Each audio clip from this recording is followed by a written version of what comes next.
Ci sono due elementi che vanno tenuti in massima attenzione nel momento in cui si lavora sulla promozione turistica. Quello che è l'elemento culturale, che è l'espressione del nostro territorio, i festival, i sistemi culturali turistici che oggi più che mai contribuiscono alla promozione di una destinazione. Ma l'altro aspetto che dal mio punto di vista è innovativo è che il tema cultura e turismo ha una sua nuova attenzione, ovvero sia come il bisogno del turista influenza culturalmente le destinazioni.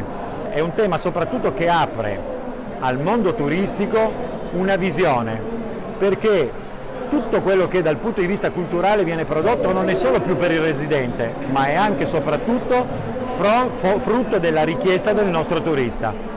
È un grande onore perché Lonely Planet, nel giro di un tempo brevissimo, meno di 3 anni, ha deciso di pubblicare una nuova versione della guida.